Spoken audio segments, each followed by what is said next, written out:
एक बार फिर से आप सभी का समुच्चय में स्वागत करते हैं। आज का जो वीडियो है वो है समुच्चय निरूपित करने की विधि, और जो दूसरी विधि है समुच्चय निर्माण रूप। इससे पहले हम पहली विधि करा चुके हैं, आपको समुच्चय सारणी की जो विधि है वो करा चुके हैं हम, किस प्रकार से निरूपित करते हैं। यदि आपने वो वीडियो नहीं देखा है तो देख लीजिए, क्योंकि वो बहुत काम में आने वाला है। आइए चलते देखते हैं क्या है ये समुच्चय निर्माण रूप।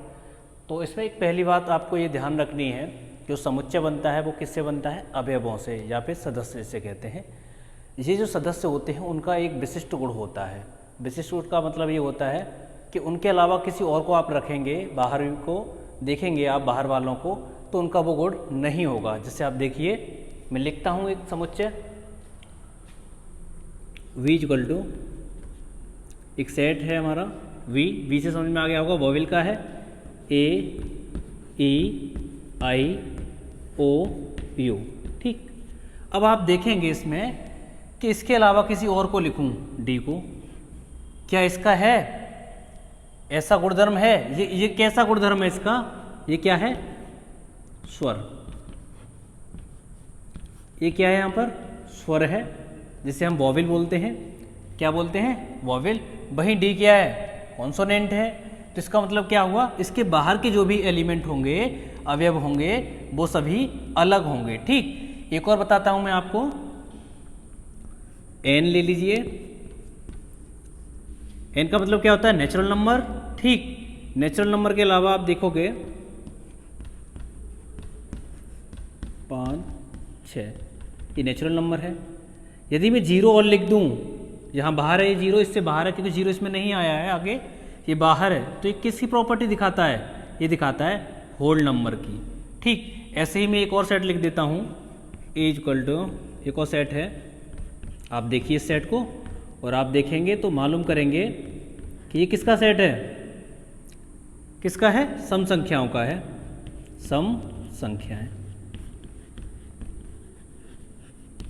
ठीक, और आप देखेंगे इसके अलावा अगर मैं बाहर का कोई सदस्य रखूं, जैसे मान लीजिए 3 नहीं है इसमें, तो ये 3 कैसा सदस्य है? इससे अलग गुणधर्म दिखा रहा है, इसीलिए इस समुच्चय में वो नहीं है। ठीक, इस समुच्चय में नहीं है। तो ये जो समुच्चय निर्माण रूप है, तो ये यही बात करता है कि आपको वो लिखकर बताना है कि उसका जो गुण है वो क्या है। यदि आप ये बात बता देते हैं कि उसका गुण क्या है, तो आप आसानी से इस रूप में बना सकते हैं। देखते हैं इसको कैसे बनाएंगे हम। जैसे इसका एक फॉर्मूला होता है, उस फॉर्मूले को आप हमेशा याद रखिए, एक तरीके से मंत्र समझ लीजिए, और आप अगर इसे याद रखेंगे तो आपको आसानी से कर सकेंगे आप इसे। देखिए आप, जैसे ये जो तत्व हैं, जो अवयव हैं, ये इन अवयवों को बोलते हैं हम x। इसमें ये याद रख लीजिए। अगर कोई सेट है, मान लीजिए ए सेट है, ठीक, उसमें हम x को क्या बोलेंगे? अवयव। x क्या होगा? अवयव। उसके बाद एक कॉलन लगाएंगे, इसे बोलेंगे हम कॉलन। x क्या हो गया आपका? अवयव हो गया। ठीक, और ये हो गया बेटा कॉलन। क्या है ये? कॉलन। कॉलन बोलते हैं, ठीक है। और अंग्रेजी में से हम सच दैट बोलते हैं, सच दैट। ठीक है। ठीक, अवयव का मतलब होता है एलिमेंट। ठीक, या फिर हम सदस्य बोले, एक ही बात होती है। ठीक, x कॉलन लगाएंगे, उसके बाद हम जो ये अवयव है x, ठीक है, x का विशिष्ट गुण लिखेंगे हम यहाँ। विशिष्ट गुण, विशिष्ट का मतलब ये होता है कि सबसे अलग, मतलब उसका अपना एक अलग गुण होगा जो किसी और का नहीं होगा। जिस समुच्चय में वो मिल रहा है तो उसका वही गुण होगा, और उसके अलावा किसी और को देखोगे तो आप उसका गुण नहीं मिलेगा। जैसे हमने आपको यहाँ बताया था कि जहाँ ए देखोगे तो ए का अपना गुण है, वो स्वर है। इस समुच्चय से बाहर जैसे ही जाओगे और किसी को लोगे, ABCD में देखोगे तो डी को लोगे, तो डी में आप देखोगे तो क्या है? इसका गुण अलग है। ठीक, ये बात ये लिखोगे। अगर आप, और इसी चीज को आप किसके अंदर बंद कर दोगे? मझला कोष्टक के अंदर। किसके बंद कर दोगे? मझला कोष्टक के अंदर। तो ये जो फॉर्म मिलेगी आपको, ये जो रूप है, ये वाला रूप, ये रूप है। ठीक, ये जो रूप है आपका ये वाला, ये रूप है आपका समुच्चय निर्माण रूप।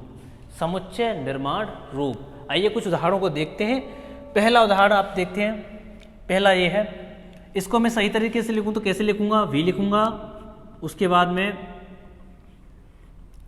महिला कोष्टक लगाऊंगा, फिर इसके अवयव को क्या बोलूंगा, एक्स बोलूंगा, लिख दिया मैंने, एक्स कोलन लगाऊंगा, सच दैट इस प्रकार का है। एक्स कैसा है, एक्स एक अंग्रेजी वर्णमाला का स्वर है। कैसा है ये, एक्स बोल दिया मैंने इस अवयव को, चाहे तो आप वाई भी बोल सकते हैं, चाहे तो आप जेड भी बोल सकते हैं, तो ये आपके ऊपर निर्भर करता है कि आप क्या लेंगे। ठीक, तो कैसा है ये, एक्स एक अंग्रेजी वर्णमाला का स्वर है, और इसे हम कर देंगे महिला कोष्टक के अंदर बंद।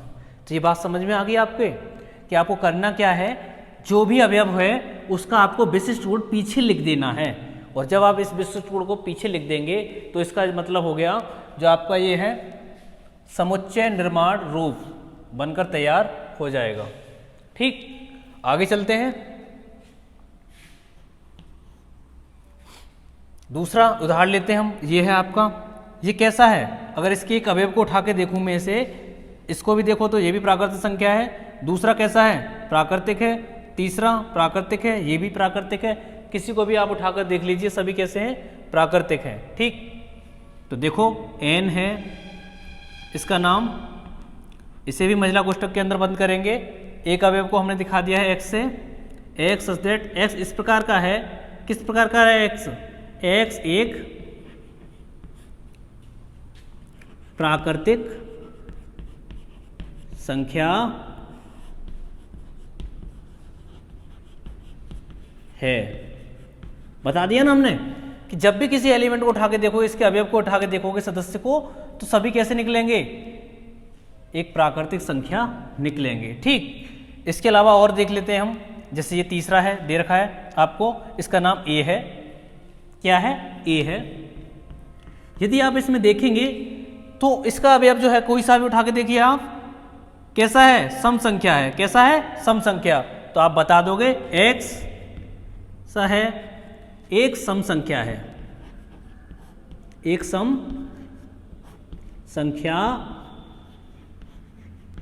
है। कैसा है, एक सम संख्या है। एक और बात इसमें आ रही है, देखो आप ध्यान से देखोगे तो ये 10 तक रुक रहा है, आपको अनंत तक नहीं ले जा रहा है। तो इसे आप एक और छोटा सा तरीका आप बढ़ा सकते हैं, जो आपके लिए बहुत कामदायक है। ठीक है, काम देने के काम का है। तो इसमें देखिए आप, ये दो किससे बड़ा है, एक से बड़ा है, तो इसका मतलब जो x है हमारा अवयव को मान के चल रहे हैं, वो x किससे बड़ा है, एक से तो बड़ा है। दूसरी बात, और ये किससे छोटा है, 11 से छोटा है। 10 किससे छोटा होगा, 11 से छोटा होगा। तो इसे हम ऐसे भी दिखा सकते हैं।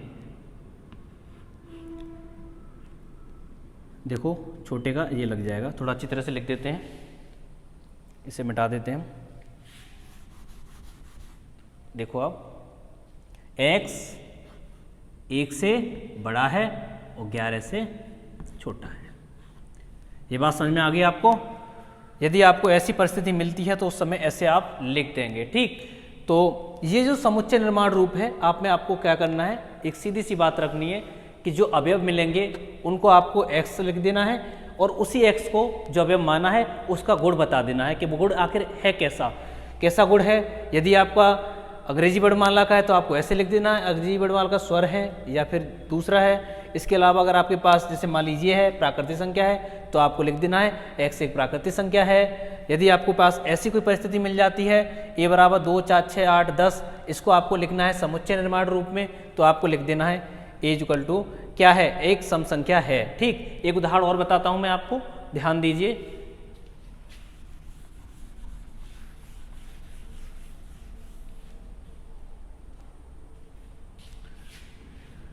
क्वेश्चन है, समुच्चय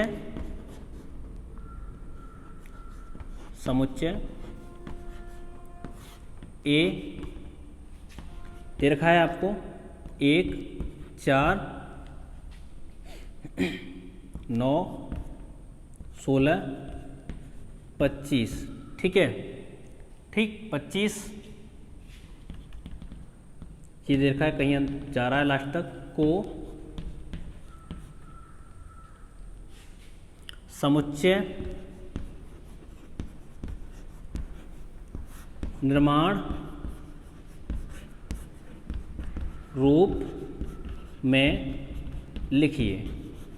तो ये क्वेश्चन है आपके लिए। यदि आप देखोगे तो ये दे रखा है आपके लिए सेट और इसे लिखना है आपको समुच्चय निर्माण रूप में, ठीक है। तो आपको क्या करना है, सबसे पहले इस सेट को लिखना है। देखिए आप ए है, अब इसके एलिमेंट को क्या बोलते हैं, अवयवों को क्या बोलते हैं, हम एक्स बोलते हैं। क्या बोलते हैं, एक्स मान लीजिए ये उठा लिया मैंने, ठीक है, एक्स है। अब मैं बताऊंगा कि एक्स का गुण क्या है। अब आप देखोगे इसमें होता जा रहा है वर्ग, क्या होता जा रहा है, वर्ग स्क्वायर होता जा रहा है। देखिए एक का स्क्वायर किया होगा तो क्या आ गया होगा 1, 2 का स्क्वायर किया होगा तो क्या आ गया होगा 4, 3 का स्क्वायर किया होगा तो क्या आ गया होगा 9, ऐसे ही 4 का स्क्वायर किया होगा तो क्या आ गया होगा 16, ऐसे ही 5 का किया होगा तो क्या आ गया होगा 25, ठीक है 25। ये बात समझ में आई। तो ये किसका वर्ग कर रहा है, प्राकृतिक संख्याओं का, प्राकृतिक संख्याओं का। तो x क्या है, एक प्राकृतिक। अब प्राकृतिक संख्या तो है ही, लेकिन साथ साथ क्या हो रहा है, प्राकृतिक संख्या का वर्ग है। क्या है, वर्ग, प्राकृतिक संख्या का वर्ग है। ये बात समझ में आ गई, ठीक। और इसे बंद कर दो आप मझला कोष्ठक के अंदर। इसे थोड़ा और आसानी से लिखना चाहो तो ऐसे लिख सकते हो, x कैसा है, प्राकृतिक संख्या का वर्ग। प्राकृतिक संख्या को किससे दिखाते हैं, n से। किससे दिखाते हैं, n से। तो इसका क्या हो जाएगा, स्क्वायर, ठीक, क्या हो जाएगा स्क्वायर। अब ये x किस में मिल रहा है, n में। किसमें मिल रहा है, n में, मतलब नेचुरल नंबर्स में। ये दूसरा फॉर्म रहा। तो ऐसे ही आप सवालों को हल करिए। देखिए आप जो भी सवाल दे रखे हैं, यदि उसमें दे रखा है कि समुच्चय निर्माण रूप में बदलिए, तो आप उन सवालों को कीजिए। यदि आपको सवाल नहीं आते तो हमें आप कमेंट बॉक्स में दीजिए, और अगर आपको कुछ समझ में नहीं आया इसमें तो हमें बताइए कि ये चीज़ हमें समझ में नहीं आई है। आगे हम प्रयास करेंगे कि आपको सारी चीज़ें आसानी से समझा सके। ठीक, मिलते हैं अगली वीडियो में।